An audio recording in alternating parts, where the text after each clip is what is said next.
Student, high মাদ্রাসা মাধ্যমিক 2026 পরীক্ষার্থীদের উদ্দেশ্যে জিওগ্রাফি অর্থাৎ ভূগোলের 2026 হাই মাদ্রাসা পরীক্ষার্থীদের উদ্দেশ্যে আঞ্চলিক ভূগোল থেকে আমি কয়েকটি 5 মার্কের প্রশ্ন নিয়ে এসেছি।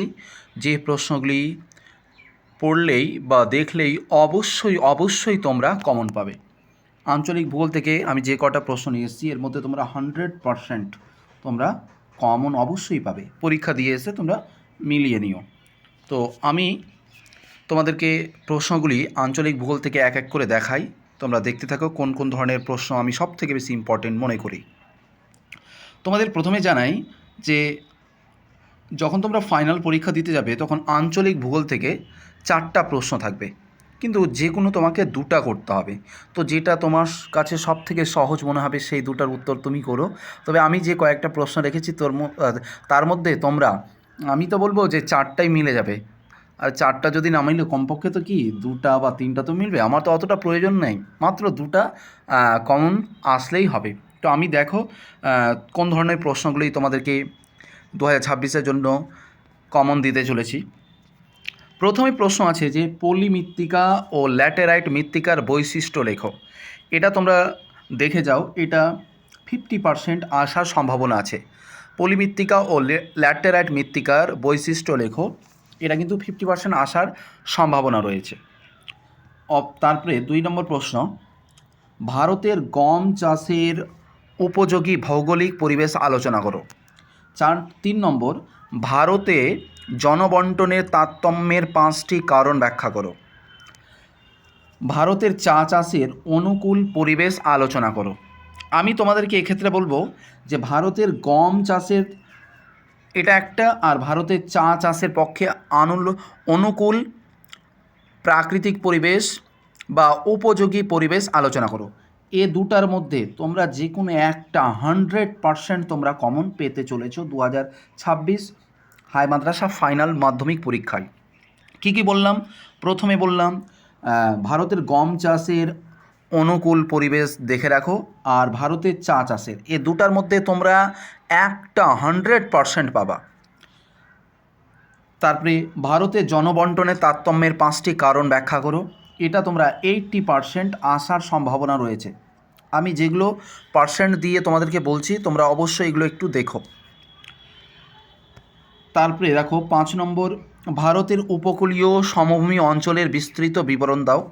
এটা তোমরা দেখে যেও, অতটা ইম্পর্টেন্ট না, তবে দেখে যেও। 6 নম্বর, পশ্চিম ভারতে বস্ত্রবয়ন শিল্পের একদেশী ভবনের কারণগুলি লেখো। এটা 90% আসার সম্ভাবনা রয়েছে। 90% পশ্চিম ভারতে বস্ত্রবয়ন শিল্পের একদেশী ভবনের কারণগুলি লেখো, 90% আসার সম্ভাবনা রয়েছে। অপরদিকে 7 নম্বর প্রশ্ন থেকে আমি তোমাদেরকে যেটা বলবো, কোন কোন পদ্ধতিতে মৃত্তিকা সংরক্ষণ সম্ভব তা লেখো। এটাও কিন্তু 90% আসার সম্ভাবনা রয়েছে।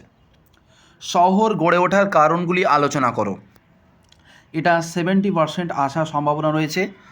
অরণ্য সংরক্ষণের পদ্ধতিগুলি আলোচনা করো। এটা 95% আসার সম্ভাবনা রয়েছে, 95। তাহলে আমি আঞ্চলিক ভূগোল থেকে 9টা প্রশ্ন নিয়ে এসেছি। এই 9টা প্রশ্নের মধ্যে আমি যেগুলো সব থেকে বেশি পার্সেন্ট দিয়েছি সেগুলোই সব থেকে বেশি ভালো করে পড়ে নাও, আর বাকিগুলো দেখে যাও।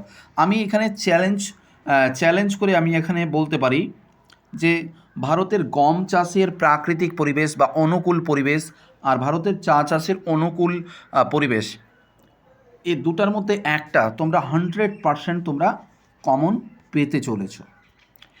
অপরদিকে আমি তোমাদেরকে যেটা বলবো যে ভারতে জনবন্টনের তারতম্যের 5টি কারণ, এটা তোমরা দেখেছো, এটাও ইম্পর্টেন্ট। তারপরে পশ্চিম ভারতে বস্ত্রবয়ন শিল্পের একদেশী ভবনের কারণ, এটাও ইম্পর্টেন্ট। আর কোন কোন পদ্ধতিতে মৃত্তিকা সংরক্ষণ সম্ভব, এটাও ইম্পর্টেন্ট। শহর গড়ে ওঠার কারণগুলি আলোচনা করো, এটাও ইম্পর্টেন্ট। আর অরণ্য সংরক্ষণের পদ্ধতিগুলি আলোচনা করো, এটাও ইম্পর্টেন্ট। তাহলে বুঝতে পারছো আমি কোন ধরনের ট্রিক ফলো করছি। তো অবশ্যই তোমরা এই আঞ্চলিক ভূগোল থেকে এই কয়েকটা প্রশ্ন তোমরা কিন্তু দেখে নিও। তোমরা যারা এই প্রশ্নগুলির PDF পেতে চাইছো, তো তোমরা তোমাদের উদ্দেশ্যে হাই মাদ্রাসা মাধ্যমিক ছাত্রছাত্রীদের উদ্দেশ্যে সুবিধার্থে একটা হোয়াটসঅ্যাপ গ্রুপ ওপেন করা হয়েছে। এই গ্রুপে যুক্ত হয়ে তোমরা এই পিডিএফটা পেতে পারো। তোমরা অবশ্যই গ্রুপে যুক্ত হও। গ্রুপে যারা যুক্ত হওনি, ভিডিও ডেসক্রিপশন বক্সে একটা হোয়াটসঅ্যাপ গ্রুপ লিঙ্ক রয়েছে, এখানে এই লিঙ্কে ক্লিক করলেই সরাসরি তোমরা গ্রুপে প্রবেশ করবে। আর গ্রুপে প্রবেশ করলেই তোমরা পিডিএফটা পেয়ে যাবে, বা কেউ আমাকে পার্সোনালি মেসেজ করতে পারো, স্যার পিডিএফ, এরকম মেসেজ করতে পারো। তো অবশ্যই তোমরা গ্রুপে যুক্ত হও।